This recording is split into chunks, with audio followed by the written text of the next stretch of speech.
आज गोटे प्रसंग आलोचना करवा। प्रसंग शीर्षक है व्यभिचार सर्वनाशर द्वार। आज आम जो जगत में बसवास करुचु अनेक पाप को लोक माने भल पाती आ सबुठारु अति मात्रा लोक माने भल पाउथुवा पाप होछि व्यभिचार। आउ ताकू पाप बोली मध्य कुहा जाउ नाही। समाज देश परिवार भांगी जाउछि किंतु लोक माने एही पाप को अति मात्रा भल पाती। जो पाप को प्रभु घृणा करती से पाप को लोक माने अधिक पसंद करती। आज आमे से प्रसंग आलोचना करिबा परिवार समाचार, कारण परिवार होछि आपनकर सब किछि। यदि परिवार ठीक अच्छी तो आपण ठीक अच्छी। परिवार भांगिला तो आपनकर सब किछि भांगिला, स्वप्न भांगिला, जीवन भांगिला, सब किछि भांगी जीव। तो आज आमे अल्प समय चिंता करिबा परिवार समाचार रे व्यभिचार संपर्क रे। व्यभिचार होछि सर्वनाशर द्वार। प्रथम करंतियो तार 7 पर्व 1 पदरु 5 पद पर्यंत एटा लिखा जाए, तुम्हें माने जो सब विषय लिखी अछ से सब उत्तर ही स्त्री लोक को स्पर्श न करिबा पुरुष पक्षरे भल, किंतु व्यभिचार भय हेतु प्रत्येक पुरुषर निजर भार्या थाउ और प्रत्येक स्त्रीर निजर स्वामी थाउ। स्वामी स्त्री की ताहार प्राप्य दो, पुणी से प्रकारे मध्य स्त्री स्वामी की ताहार प्राप्य दो। भार्यार अपना शरीर उपर क्षमता नहीं किंतु स्वामीर अछि, से प्रकार मध्य स्वामीर अपना शरीर उपर क्षमता नहीं किंतु भार्यार अछि। परस्पर को वंचित न करो, के जाने प्रार्थना निमंते अवकाश पाइबा पाई उभय एक परामर्श होई अल्प काल पृथक रही पार। आ तुम मानक इंद्रिय दमन अभाव हेतु शैतान जेपरी तुम मानक परीक्षा न करे एथिपाई पुनर्बार एकत्र हुओ। केते सुंदर भावरे मंडली को परामर्श देवा समय साधु पाउल एई कथा लिखुचंती, व्यभिचार भय हेतु प्रत्येक पुरुषर निजर भार्या थाउ। गोटे भय सब बेले रहुछि। जो माने अपना स्वामी स्त्री ठारू अलगा रहुचंती बा एकाठी रही भी भल संपर्क रे नाहंती, सेमानक पय एहा एक चेतावनी अटे जे काले स्वामी बा स्त्री व्यभिचार पापरे पड़ी पारंती। तो लिखा जाउछि व्यभिचार भय हेतु प्रत्येक पुरुषर निजर भार्या थाउ और प्रत्येक स्त्रीर निजर स्वामी थाउ। अनेके स्वामी स्त्री भाव रे अछंती किंतु एकाठी नाहंती। रोजगार पाई, व्यवसाय पाई, अन्य कारण देखाई से माने दूर रुहंती आउ तार परिणाम परवर्ती समय भोगिबा पाई पड़ी थाए। एटा लिखा जाए स्वामी स्त्री की ताहार प्राप्य दो, पुणी से प्रकार मध्य स्त्री स्वामी की ताहार प्राप्य दो।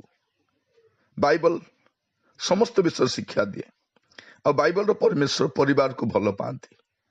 आपण विश्वासी हेले मध्य, उद्धार प्राप्त लोक हेले मध्य एक कथा बाइबल हमको शिक्षा दिए। कारण स्वामी स्त्री मध्य जो संपर्क रखा जाए ता पवित्र संपर्क अटे। स्वामी स्त्री संपर्क बाहर जो संपर्क रखा जाए ता पाप अटे आ ता ईश्वर को विरुद्ध रे पाप अटे। मैं आपण मान को प्रभु को दास भाव में परिवार समाचार कहवा पाई चाहे। आज आपण को परिवार को सजाड़ंतु। जदि स्वामी स्त्री को मध्य तिक्तता अच्छी, आपण दूरता मेंटेन करुछंती, कौनसी कारणवशत उभय को परस्पर प्राप्य दौ नाहंती, तेबे सावधान, काले उभय को मध्य केही मध्य व्यभिचार पड़ी पारंती। एटा लिखा जाउछि स्त्रीर अपना शरीर उपर क्षमता नहीं किंतु स्वामीर अछि। से प्रकार मध्य स्वामीर अपना शरीर उपर क्षमता नहीं किंतु भार्यार अछि। तापर लिखा जाए परस्पर को वंचित न करो। शरीर आपणकर अटे किंतु विवाह परे स्त्रीर शरीर उपर स्वामीर क्षमता अछि एवं स्वामीर शरीर उपर स्त्रीर क्षमता अछि और अन्य कहार क्षमता नहीं। स्वामी स्त्रीर बहिर्भूत जो संपर्क रखा जाए से विषय गुड़ाक बहुत सावधान होगा दरकार। एटा लिखा जाउछि परस्पर को वंचित न करो इंद्रिय दमन हेतु। कारण इंद्रिय को दमन करबा पाई जदि कष्टकर होछि शैतान आपन को फांदरे पकाई पारे। तेणु आज परिवार समाचार रे मु आपण मान कहबा पाई चाहे, जो स्वामी स्त्री विभिन्न कारण देखाई कि विभिन्न आलो देखाई कि परस्पर को वंचित करती, शारीरिक संपर्क पाप नुहे। स्वामी स्त्री मध्य आप जेते पवित्र हुंतु, जेते धार्मिक हुंतु, जेते प्रार्थनाशील हुंतु, ସ୍ୱାମୀ ସ୍ତ୍ରୀର ସମ୍ପର୍କ ପବିତ୍ର ସମ୍ପର୍କ ଅଟେ, ଏହାକୁ ପାପ ବୋଲି କୁହାଯାଏ ନାହିଁ। କିନ୍ତୁ ସ୍ୱାମୀ ସ୍ତ୍ରୀ ସମ୍ପର୍କର ବାହାରେ ଯେଉଁ ସମ୍ପର୍କ ରଖାଯାଏ ତାହା ପାପ ଅଟେ। ଯେତେବେଳେ ସ୍ୱାମୀ ସ୍ତ୍ରୀ ପରସ୍ପରକୁ ବଞ୍ଚିତ କରନ୍ତି, ପରସ୍ପର ଠାରୁ ଦୂରେଇ ରୁହନ୍ତି, ସେହି ସମୟରେ ଶୈତାନ ଗୋଟେ ସୁଯୋଗ ପାଏ ଆଉ ସେମାନଙ୍କ ମଧ୍ୟରେ ନାନା ପ୍ରକାର ପ୍ରଲୋଭନ ଆଣେ। ଯଦି କୌଣସି ସ୍ୱାମୀ ବା ସ୍ତ୍ରୀ ସେ ଯଦି କୌଣସି ବ୍ୟଭିଚାର ପାପରେ ପଡ଼ନ୍ତି, ତାହା ଏହାର କାରଣ ଅଟେ ଯେ ସେମାନେ ପରସ୍ପରକୁ ବଞ୍ଚିତ କରନ୍ତି, ପରସ୍ପର ପ୍ରାପ୍ୟ ଦିଅନ୍ତି ନାହିଁ, ଯଥା ସେମାନେ ପରସ୍ପର ଠାରୁ ଦୂରେଇ ଅନ୍ୟତ୍ର ସମ୍ପର୍କ ରଖିବା ପାଇଁ ପସନ୍ଦ କରନ୍ତି। ମୁଁ ଆଜି ପ୍ରଭୁଙ୍କ ଦାସ ଭାବରେ ବାଇବଲର ଏହି ବିଷୟଟି କହିବା ପାଇଁ ଚାହେଁ। ଏହି ଦିଗରେ କେହି କଥାବାର୍ତ୍ତା ହୁଅନ୍ତି ନାହିଁ, ଶିକ୍ଷା ଦିଅନ୍ତି ନାହିଁ, ଯାହାଦ୍ୱାରା ଆମେ ଏହି ଦିନମାନଙ୍କ ଦେଖୁଛୁ ମଣ୍ଡଳୀ ମଧ୍ୟରେ, ଅନୁଷ୍ଠାନ ମଧ୍ୟରେ, ସେବା କାର୍ଯ୍ୟ ମଧ୍ୟରେ, ଖ୍ରୀଷ୍ଟିଆନ ସମ୍ପ୍ରଦାୟ ମଧ୍ୟରେ ଅନେକ ପ୍ରକାର ପାପ ଦେଖାଯାଏ। ମୁଁ ପ୍ରଭୁଙ୍କ ଦାସ ଭାବରେ ଅନୁରୋଧ କରିବି, ସ୍ୱାମୀ ସ୍ତ୍ରୀ ମାନେ ଆପଣ ଆପଣା ସମ୍ପର୍କକୁ ମଜବୁତ କରନ୍ତୁ, ସୁଧାରନ୍ତୁ ଏବଂ ଗୋଟେ ମଧୁର ସମ୍ପର୍କ ସ୍ଥାପନ କରିବା ପାଇଁ ଚେଷ୍ଟା କରନ୍ତୁ। ହିତୋପଦେଶ ତାର 6 ପର୍ବ 29 ପଦରେ ଗୋଟେ କଥା ଲେଖାଯାଏ, ଆପଣା ପ୍ରତିବାସୀର ସ୍ତ୍ରୀ ଠାରେ ଯେଉଁ ବ୍ୟକ୍ତି ଗମନ କରେ ସେ ତଦ୍ରୂପ, ଯେ ତାକୁ ଛୁଇଁ ସେ ଅଦଣ୍ଡିତ ନହିବ। ଦେଖନ୍ତୁ, ପର ସ୍ତ୍ରୀକୁ ଛୁଇଁବା ପାଇଁ ବା ପର ପୁରୁଷକୁ ଛୁଇଁବା ପାଇଁ ମଧ୍ୟ ବାଇବଲ ମନା କରେ, କାରଣ ତଦ୍ୱାରା ଅନେକ ପାପ ସୃଷ୍ଟି ହେଇଥାଏ। ଆଜି ମୁଁ ଆପଣମାନଙ୍କୁ ପ୍ରଭୁଙ୍କ ଦାସ ଭାବରେ ଇନକରେଜ କରିବା ପାଇଁ ଚାହେଁ, ଚେଷ୍ଟା କରନ୍ତୁ ଆପଣଙ୍କ ସମ୍ପର୍କକୁ ମଜବୁତ କରିବା ପାଇଁ। କାରଣ ଆମେ ଯେଉଁ ସମୟରେ ବସବାସ କରୁଛୁ ଏ ସମୟକୁ କୁହାଯାଉଛି ବ୍ୟଭିଚାରୀ ବଂଶ ବୋଲିକି, ଆଡଲ୍ଟରସ୍ ଜେନେରେସନ। ଚାରିଆଡେ ପାପ ହିଁ ପାପ, ଗୋଟେ ବ୍ୟଭିଚାରର ପ୍ରଦୂଷଣ ମଧ୍ୟରେ ଆମେ ବାସ କରୁଛୁ। ଆପଣମାନେ ସେବା କ୍ଷେତ୍ରରେ ଯାଆନ୍ତୁ ବା ବାହାରେ କାର୍ଯ୍ୟ କରିବା ପାଇଁ ଯାଆନ୍ତୁ, ଅଫିସରେ ଯାଆନ୍ତୁ, କଲେଜରେ ଯାଆନ୍ତୁ, ଆପଣ ଯୋଉଠିକି ଯାଆନ୍ତୁ ନା କାହିଁକି, ଆପଣ এই ପାପକୁ ପୂର୍ଣ୍ଣ ମାତ୍ରାରେ କାର୍ଯ୍ୟ କରିବା ଦେଖିବେ। ଆଉ ଶୈତାନ ମଧ୍ୟ ଲାଗି ପଡିଛି କିପରି ପରିବାର ଗୁଡ଼ିକ ଭ୍ରଷ୍ଟ ହୁଅନ୍ତୁ, ନଷ୍ଟ ହୁଅନ୍ତୁ, ବିପଥଗାମୀ ହୁଅନ୍ତୁ। ତେଣୁ ମୁଁ ଆପଣମାନଙ୍କୁ କହିବା ପାଇଁ ଚାହେଁ, ଚେଷ୍ଟା କରନ୍ତୁ ସ୍ୱାମୀ ସ୍ତ୍ରୀ ଆପଣର ସମ୍ପର୍କକୁ ମଜବୁତ କରିବା ପାଇଁ, ମଧୁର କରିବା ପାଇଁ, ପରସ୍ପର ମଧ୍ୟରେ ଆନନ୍ଦ ଆମୋଦ କରି ରହିବା ପାଇଁ। ପ୍ରଭୁ ଆପଣମାନଙ୍କୁ ସାହାଯ୍ୟ କରନ୍ତୁ। ପରିବାର ସମାଚାର ସର୍ବଦା ତତ୍ପର ଅଟେ। ପରିବାର କି ପ୍ରକାର ଗୋଟେ ସୁସ୍ଥ ବାତାବରଣ ମଧ୍ୟରେ ବାସ କରିବ, ଗୋଟେ ସୁସ୍ଥ ସମ୍ପର୍କ ସ୍ଥାପନ କରିବା ପାଇଁ ଉଭୟ ସ୍ୱାମୀ ସ୍ତ୍ରୀକୁ ପ୍ରଭୁ ସାହାଯ୍ୟ କରନ୍ତୁ। ବିବେଚନାର ସହିତ ସମ୍ପର୍କ ସ୍ଥାପନ କରନ୍ତୁ, ନଚେତ ପରବର୍ତ୍ତୀ ସମୟରେ ଆପଣଙ୍କୁ ଅନୁତାପ କରିବା ପାଇଁ ପଡିବ। ଯଦି ଆପଣଙ୍କ ସ୍ୱାମୀଙ୍କୁ ଆପଣ ବଞ୍ଚିତ କରୁଛନ୍ତି ବା ଆପଣଙ୍କ ସ୍ତ୍ରୀଙ୍କୁ ଆପଣ ସମ୍ପର୍କରୁ ବଞ୍ଚିତ କରୁଛନ୍ତି, ମନେ ରଖନ୍ତୁ ପରବର୍ତ୍ତୀ ସମୟରେ ତାହା ଅନ୍ୟ ରୂପ ଧାରଣ କରିପାରେ, ଯଦ୍ୱାରା ଆପଣଙ୍କ ପରିବାରରେ ଆହୁରି ବିରାଟ ବିରାଟ ସମସ୍ୟା ଦେଖାଯିବ। ତେଣୁ ମୁଁ ଆପଣଙ୍କୁ ପ୍ରଭୁଙ୍କ ଦାସ ଭାବରେ ଚେତାବନୀ ଦେବା ପାଇଁ ଚାହେଁ, ପରାମର୍ଶ ଦେବା ପାଇଁ ଚାହେଁ, ଏହି ସମ୍ପର୍କରେ ଏଟାକୁ ଆପଣ ଚେତନା ବୋଲି ନେଇପାରିବେ, ନଚେତ ପରବର୍ତ୍ତୀ ସମୟରେ ଆପଣଙ୍କୁ ଅନୁତାପ କରିବା ପାଇଁ ପଡିବ ଯେ ଆପଣଙ୍କ ସ୍ୱାମୀଙ୍କୁ ବା ଆପଣଙ୍କ ସ୍ତ୍ରୀଙ୍କୁ ଆପଣ ତାଙ୍କର ପ୍ରାପ୍ୟ ଦେଇନାହାନ୍ତି। ଚେଷ୍ଟା କରନ୍ତୁ ମଧୁର ସମ୍ପର୍କ ସ୍ଥାପନ କରିବା ପାଇଁ। ପ୍ରେମର ବୟସ ନାହିଁ। ଶାରୀରିକ ସମ୍ପର୍କକୁ ବାଇବଲରେ ପାପ ବୋଲି କୁହାଯାଏ ନାହିଁ। ସ୍ୱାମୀ ସ୍ତ୍ରୀ ମଧ୍ୟରେ ଯେଉଁ ସମ୍ପର୍କ ତା ମଧୁର ସମ୍ପର୍କ ଅଟେ ଏବଂ ପବିତ୍ର ସମ୍ପର୍କ ଅଟେ।